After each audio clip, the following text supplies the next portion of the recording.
Olá, boa noite. A Uniblogs começa agora ao vivo para todo o Brasil, nessa semana especial falando de alimentação. E olha, para quem quer retardar o envelhecimento, fique de olho na vitamina D. Um estudo divulgado na Inglaterra revela que ela é importante para manter um organismo sempre jovem.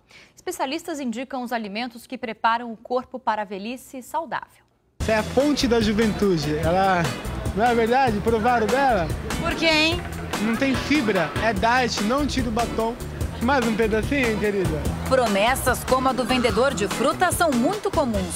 O difícil é ver o resultado. Saí daqui jovem, 20 anos mais jovem. Seria bom se isso acontecesse, mas para que os alimentos ajudem a manter a juventude, é fundamental saber o que se come. Eu me ligo. Eu já estou com tanta ruguinha que não adianta mais, não tem mais o que segurar. Frituras, produtos congelados estão fora da dieta. As frutas enriquecem as refeições do dia a dia. Estudos revelam que a vitamina D pode ser uma aliada no combate às rugas.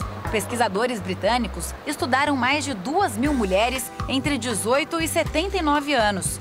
Eles descobriram que as que tinham nível menor de vitamina D mostravam mais sinais de envelhecimento. Essa nutróloga explica que os efeitos da vitamina D refletem no corpo inteiro, não só na pele. A vitamina D é essencial para vários órgãos do nosso corpo. Há mais ou menos 30 órgãos. Isso porque foram descobertos receptores nos órgãos que recebem a vitamina D e incorporam a vitamina D no seu funcionamento. Pessoas que têm deficiência de vitamina D vão dar origem a células velhas também. Então, são células doentes, células que são menos eficientes. O sol é outra fonte rica de vitamina D. 15 minutos por dia bastam. E no almoço, no jantar, a luta contra o envelhecimento continua.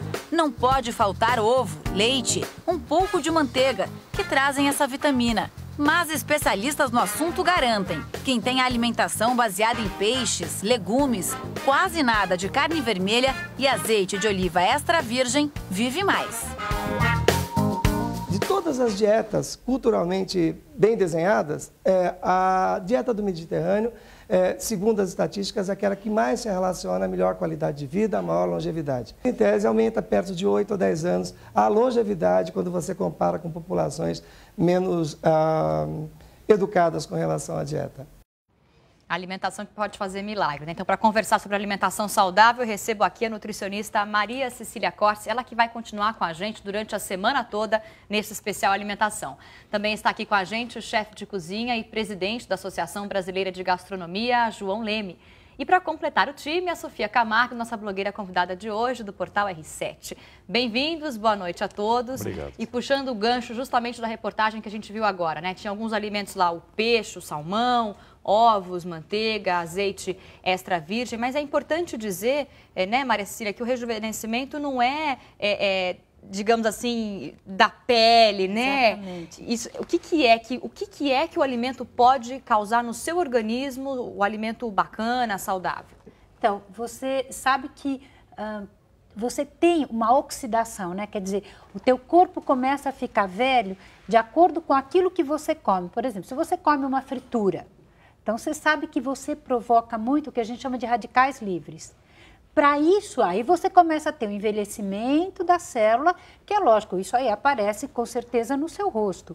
Mas se você tiver um alimento saudável, então, por exemplo, ao invés de você comer essa fritura, você vai lá, vai comer um peixe como apareceu. Então, um peixe com valor nutricional legal, ele preparado muito bem, preparado no forno, preparado no vapor, você coloca azeite, coloca ervas, isso o João vai explicar legal. Você começa a nutrir as suas células. Se você nutre as suas células, é evidente, você vai ter uma qualidade de pele muito melhor. A mesma coisa que a gente fala, por exemplo, do intestino. Eu preciso ter uma função intestinal adequada, porque aí eu consigo realmente ter um intestino limpo, com as paredes minhas limpas do intestino, que eu tenho menos chance de ter um câncer de de intestino. Quer dizer, é uma questão de saúde, não só de estética, de pensar em comer coisas que façam bem para o seu organismo e mantenham as células jovens. O João, que é chefe de cozinha, né, tem restaurantes no sul do país, já teve restaurante aqui em São Paulo, trabalha muito com peixe, já trabalhou como sushi man. O peixe, como foi dito na reportagem, é um dos alimentos mais bacanas assim para manter o corpo saudável, né, É uma João? fonte muito rica hoje, sabendo de ômega 3, né, que hoje está na moda, vamos dizer assim, mas sobretudo os peixes de carne vermelha. Então, Quais são a eles? sardinha, o atum, a cavala, a anchova. E sardinha tem um preço legal, né? O brasileiro pode comprar, é uma né, a excelente sardinha opção. com um preço bacana. É uma excelente opção. Né?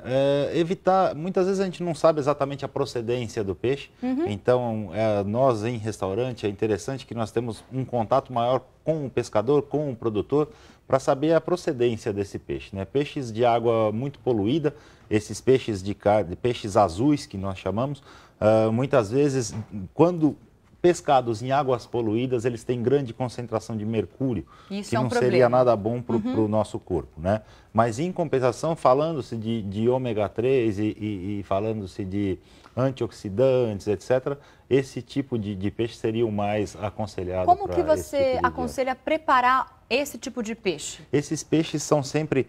Todos os alimentos, é interessante, até eu conversando com a Cília, discutíamos sobre como nós... Na cozinha temos uma noção, lógico, de nutrição. Né? A palavra restaurante vem justamente restaurar. Restaurar a sua saúde, restaurar o corpo. Né? Mas, de uma forma geral, nós não temos tanto acesso. Acesso temos, mas muitas vezes o chefe não desenvolve, como você comentava no começo, o interesse pela parte nutricional. Né? E muitas vezes pela parte da combinação em função do sabor. Né? Mas é interessante como isso se converge. Né? Então, a melhor dá para ser forma... saudável com sabor. A melhor forma de você desenvolver o paladar de um alimento acaba convergindo com a melhor forma de aproveitar ele nutricionalmente. Né? Isso é muito interessante, porque cada um aprende sobre um aspecto. Mas Sobre no um final, ponto de sobre um vista, ponto né? de Você vista, vai- mas no final a gente converge. E você tem alguma receita em mente, assim, para passar para quem está vendo agora? Olha, Que foi intuitivo, mas foi essa combinação legal? Algo muito simples que a gente aprende na escola. Legumes verdes têm que ser cozidos em água fervente com sal. Básico. Você pergunta para o chefe, para quê? Para ficar verdinho. Hoje a Cília pode dizer para a gente que é a melhor forma de conservar os nutrientes dos alimentos, né, de cor verde, que a gente sabe também que são ricos em ferro, são muito usados em caso de anemia, etc. Né? Bacana. Então, são regras da cozinha, que são regras básicas, né, mas que depois a gente entende como isso funciona nutricionalmente. E a Sofia Camargo, do Portal R7, está aqui com a gente. Ela falava antes do início do programa que tinha uma dúvida para perguntar para eles. Qual a dúvida, Sofia? Olha, tenho várias, na verdade, né? Porque eu sou aqui, eu acho que eu sou a âncora desse programa aqui, né? A âncora no sentido de que tudo que eu gosto é ilegal, é imoral, é engorda. Calma, não é bem assim. Dá tempo de mudar um pouquinho a alimentação. Dá, né? Dá tempo ainda de rejuvenescer uns 10 anos? Ótimo. Então é o seguinte, eu tenho duas dúvidas. Até eu estava vendo ali o pessoal descascando a casca da maçã e eu sempre ouvi dizer que o melhor é comer uma fruta dessa com casca, que você conserva melhor os nutrientes. Eu prefiro com casca. É isso mesmo, doutora? Ah, com certeza. Comer com Porque casca é melhor. Os nutrientes que a gente tem tá na maçã, né? Estão todos na casca da maçã. E aí tem um ditado, né, nos Estados Unidos que diz: uma maçã por dia e você mantém o seu médico longe, né? Então, tô bem. Olha, já Então, e tenho aí meus você 10 anos consegue. garantidos. Principalmente porque a maçã hoje, a gente sabe que ela tem uma quantidade de antioxidantes muito Olha aí. boas e ela previne o câncer. Ah, então. Tá.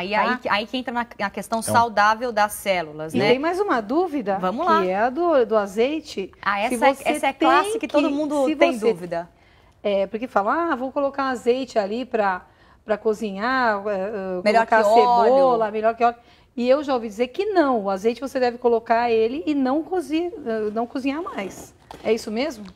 Pela minha experiência, né, a melhor forma de você, que vai convergir uma vez mais, a melhor forma de você preservar o paladar de um bom azeite é a frio. Né? Exato, Se o azeite ele já é perfeito. feito a partir de uma prensa a frio e você isso paga aí. mais caro por isso, levar ele ao fogo É um crime. e ao fogo alto Seria um crime, seria desvalorizar o seu Lesa produto. majestade. Né? Há uma baixa temperatura, ok, você ainda vai preservar o paladar. A partir do momento que você carboniza, a partir do momento que você começa a aparecer aquelas borbulhinhas, né? Ele começa a queimar, né? A partir desse momento você perdeu a qualidade do produto e realmente aí ele passa a ser nocivo à saúde. Exato, porque nessa hora você está tirando todos os benefícios que o azeite está trazendo e ele trabalha como um alimento que já não é mais nutricionalmente adequado. Tá aí uma dúvida respondida. Para salada. É melhor colocar cru, assim, sem cozinhar, por cima da salada ou em cima do peixe, pode ser uma boa. Também para um alimento quente, no caso, se cozinhar com azeite, a gente pode já passar para um azeite que não precisa ser uma primeira prensa a frio, pode ser uma prensa a quente já, e tentar não elevar tanto a temperatura. Aí é possível manter a propriedade dele. Agora, olha só, a gente preparou aqui uma reportagem justamente sobre o azeite. Vamos olhar. O azeite é um grande aliado da saúde. Aumenta o colesterol bom, ajuda a limpar as artérias e melhora a pressão arterial. O consumo do azeite de oliva na dieta, ele faz o controle e a prevenção do envelhecimento. Um outro ponto muito importante, que o azeite é muito benéfico no controle da diabetes. Por quê? Porque ele reduz o nível de glicose. Quanto mais puro, melhor o resultado no organismo. Mas o azeite extra virgem não é o mais consumido no Brasil. O motivo é o preço elevado.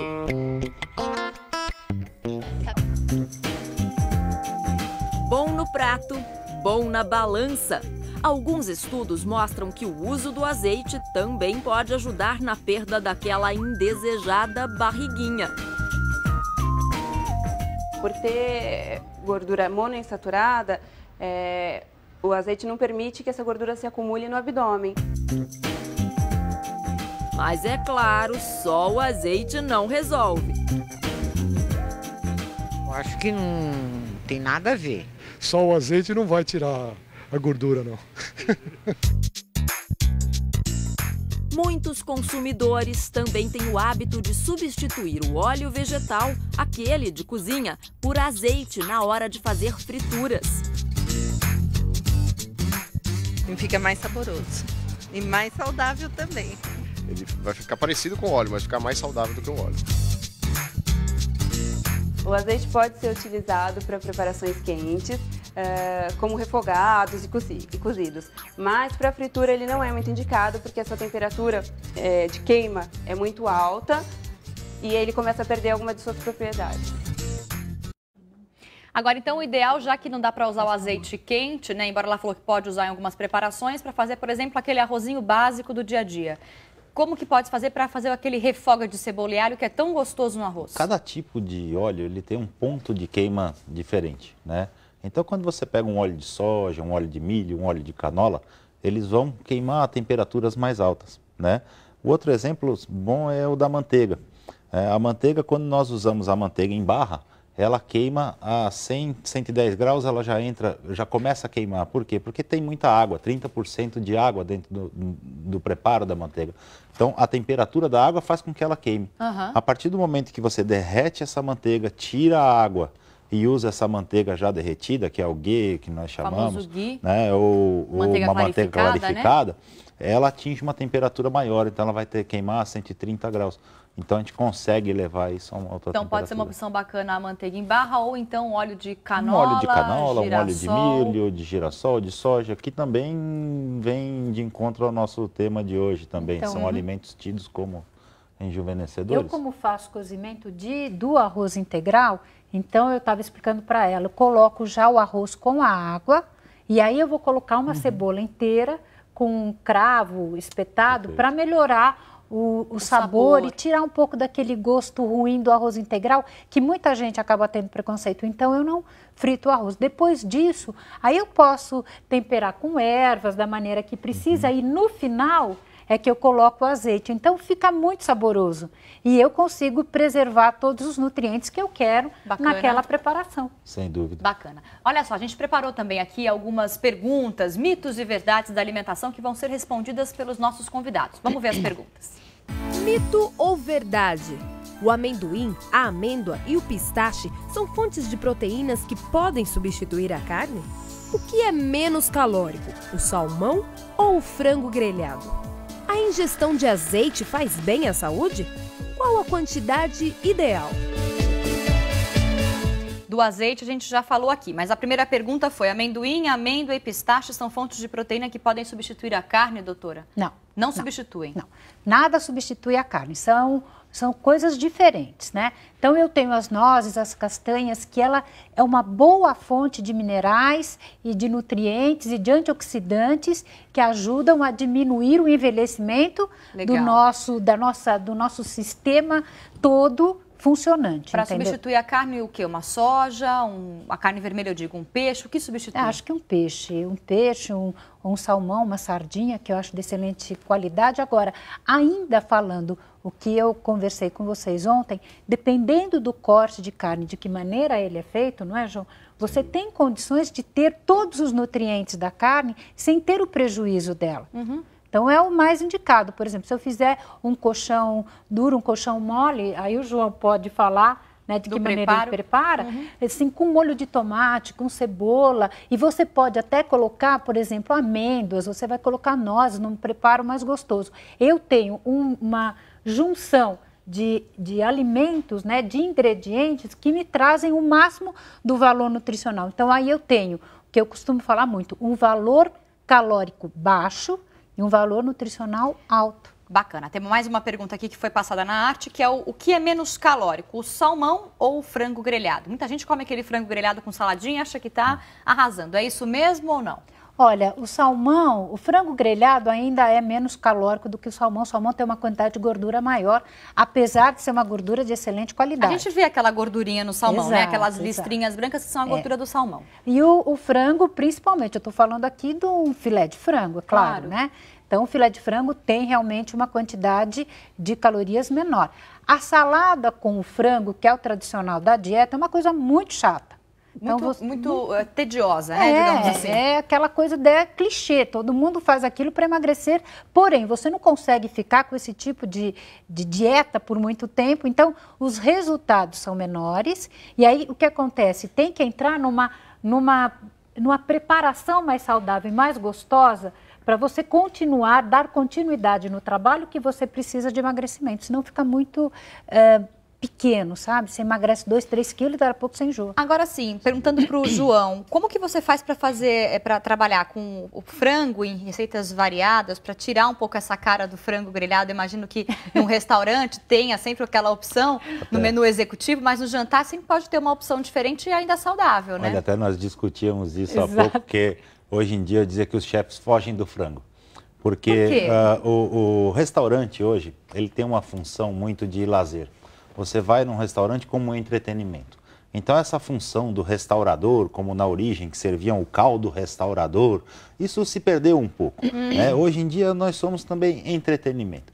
Então, as pessoas vão num restaurante e se ele olha um frango no menu, ele fala assim, frango eu como em casa. Frango eu como em casa. Essa é a famosa frase, né, que a gente escuta, frango eu como em casa. Salada eu como em casa, também escuto muito. Então, as pessoas vão a um restaurante hoje muito procurar coisas diferentes, alimentos que ou ele não sabe preparar, ou então tem um preço caro para errar, vamos dizer assim. Então, você comprar uma codorna para fazer mal feita, é melhor você comer num restaurante. Um fazão para fazer um pato, que são alimentos que apresentam maior risco técnico de preparo, é melhor você comer num restaurante. Um franguinho grelhado, qualquer um faz, né? Mas, como você dizia, como inserir isso no menu? Eu acho que o primeiro ponto para inserir isso no menu, independente da receita, é ver a origem dele, né? Porque realmente a matéria-prima que nós recebemos hoje é muito ruim. Então, é um frango de 30 dias que pinga hormônio, muitas vezes injetado água com salitre para que ele pese mais. Isso afeta então, diretamente a saúde, a matéria-prima ela é muito ruim. Tá. E um chefe de cozinha que se preza, ele parte de uma boa matéria-prima. A gente não pode fazer um bom trabalho sem uma boa matéria-prima. Mas a dona de casa também tem que ficar atenta para isso. Quem está em casa cozinhando, né? Nenhuma. Não é só no restaurante. Muito mais, porque no restaurante você come de vez em quando. Em casa você come todo dia. É isso aí. Então, essa alimentação do lar, a alimentação de casa, é justamente a que temos que prestar maior atenção. Posso fazer uma pergunta? Vamos lá. Discordo. Não é todo mundo que faz um frango grelhado, todo mundo grelha o frango, mas que gostoso não fica. Nem sei. Fica sem graça. Como é que faz para fazer ele gostosinho ali no dia a dia? Olha, respeitar a temperatura, tá? Tempero, cada um tem o seu. Né? Então a gente pode fazer um tempero à base de vinagre, sálvia. Pode colocar um molhinho para ele ficar menos horrível? Um sal e pimenta. A gente pode servir ele seja com uma vinagrete, seja com um molho de cogumelos, ou terminar a preparação dele dentro do molho. Então a gente começa grelhando e depois termina com vinho branco e dali continua a preparação. Mas aí não vai a caloria lá para cima com vinho branco? Depende. Né? Se a gente até depois eu gostaria de... depois evapora, você fica só com o sabor só do com vinho. sabor. Faz uma redução. Entendeu? Então, assim, existem 1000 maneiras de preparar. Mas o mais importante é, como eu disse anteriormente, matéria-prima e depois preservar o ponto de cocção. Né? Então, isso para qualquer alimento. O ponto de cocção é onde você realmente vai dar mais prazer a quem... E olha, e completando o que o João está falando, que essa parte realmente da matéria-prima ser muito boa, veja, eu gosto, para eu reconhecer uma comida boa, bem feita, é assim, quanto menos coisa ela tiver, melhor. Se você vai a um restaurante, você come o peixe, aí o peixe tem creme de leite, tem manteiga, tem champignon, tudo bem, ele pode ficar gostoso, mas você... Chega uma hora que você não sabe se é peixe, se é frango. Mas caiu. Isso são receitas de ingredientes muito grandes, se faziam antigamente. Né? Se a gente pega um escoffier, a gente vai ver receitas com 20, 30, 40 ingredientes. Isso não existe mais. Isso hoje subiu. Como dizem a dieta do Mediterrâneo, que ele comentava há pouco, é uma dieta à base do quê? De coisas frescas, preparos rápidos e poucos ingredientes. Uma receita, um prato tem poucos ingredientes. Né? Muito fresco mesmo. Agora, olha, eu vou fazer uma pequena pausa no bate-papo para chamar a Sofia Camargo, para ela entrar agora com os destaques do blog dela no portal R7. O que temos hoje, Sofia? Quais são as dúvidas no seu blog? Nada gastronômico, aliás, bastante indigesto, eu diria. Hoje eu recebi uma pergunta de uma internauta que gostaria de saber o seguinte: ela propôs que gostaria de sair da empresa onde ela trabalhava e propôs um acordo com esta empresa.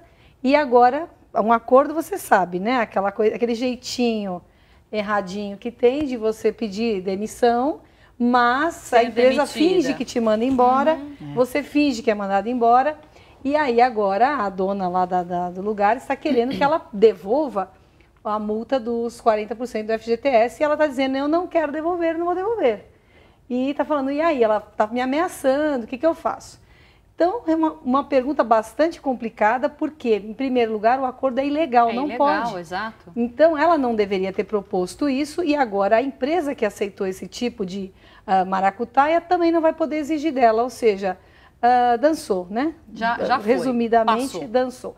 Mas amanhã, Fabiana, no blog, bem cedinho, vai estar lá umas dicas muito importantes sobre imposto de renda, que você sabe que semana que vem, 1º de março... Tá chegando a hora de declarar, né? Aliás, meu aniversário, começa a entrega da declaração do imposto de renda. Bacana. E amanhã vai estar lá dicas muito importantes sobre como você evitar cair na malha fina com despesas médicas. Esse ano a Receita apertou o cerco, ela inventou aí uma declaração que os hospitais, clínicas, têm que mandar com despesa médica. Então, leia amanhã no blog.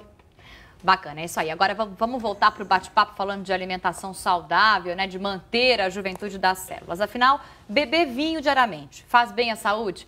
O que dizer de um medicamento à base de uma substância só encontrada na bebida? E o pão, rico em nutrientes, é um alimento importante na nossa dieta? Vamos ver na reportagem. Privilégio de alguns, exagero de outros ou direito de todos? Tantas dúvidas fermentam o vinho. Faz mal para hipertensos, diabéticos, engorda.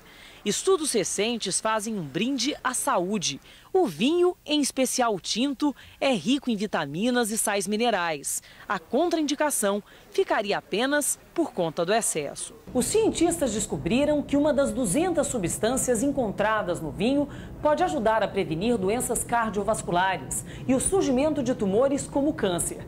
Não tem o mesmo sabor, mas a novidade é que o melhor do vinho não precisa vir apenas em taças. Agora pode estar em cápsulas, produzidas em laboratórios. A pequena e concentrada dose de vinho em pó já é manipulada no Brasil, mas a principal matéria-prima, o resveratrol, é importado. É um poderoso antioxidante que funciona nas artérias comendo as gorduras. Substâncias presentes no vinho também podem reduzir os riscos de cegueira e retardar os efeitos do envelhecimento nas células nervosas. Para as mulheres, uma taça de vinho por dia pode aliviar os sintomas da menopausa.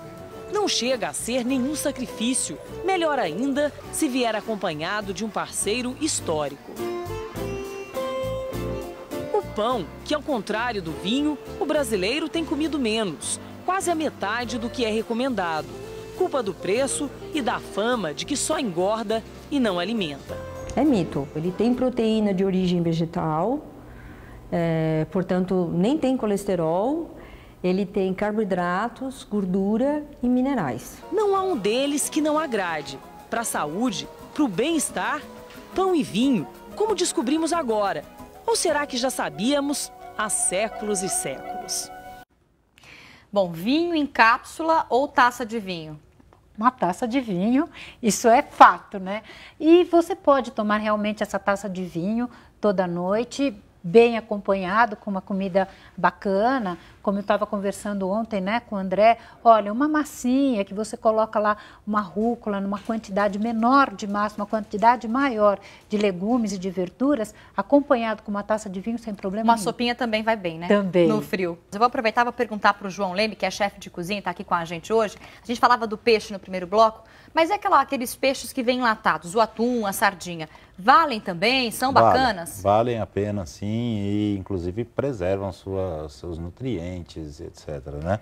Até falávamos há pouco que, inclusive, aqueles que normalmente conservados em óleo, eles têm menos sal, porque o grande problema de uma conserva dessa seria o sódio, o sal demais, né? Então, muitas vezes, aqueles conservados em salmoura são menos favoráveis à saúde do que aqueles conservados em óleo. Então, melhor escolher por exemplo, aquele atum em óleo do que o atum em água, que tem sal, então isso aumenta... Sim, todas as conservas são, na maior parte das conservas, são tidas como mantenedoras da saúde e inclusive rejuvenescedoras. No caso do umeboshi japonês, das conservas de picles usadas pelos europeus, os pepinos. O presunto, por incrível que pareça, é tido como um alimento rejuvenescedor também, desde que não seja muito gordo ou com muito sal. Né? Ele substitui muito bem a carne vermelha. Então, assim, essas conservas, de uma forma geral, são benéficas também nesse sentido. Bacana. Então, vou aproveitar, a Sofia vai gostar dessa dica. A Sofia que tem gêmeos, a doutora ontem falou da forma de preparar uma lancheira e foi um sucesso. Eu quero que ela repita essa dica aqui para você ficar de olho, você que tem filhos, ensinar desde pequeno como ter uma alimentação saudável, né, doutora? Então, olha, como expliquei ontem, é muito importante que você faça o trabalho junto com a criança. Então, jamais iludir a criança. Olha, você vai comer... Sei lá, eu vou mandar para sua lancheirinha uma bolacha. Uma bolacha, quando a criança abre, tem frutas. Tem um pepino. Então, olha, que uma não cenoura. Tinha, a mamãe mandou esse. Não pode. Seja claro. Exatamente, eu expliquei ontem. Vai pegar a criança, vai levá-la ao supermercado e nós vamos fazer, claro, uma avaliação nutricional em cima da lancheira da criança. Isso parte da mãe.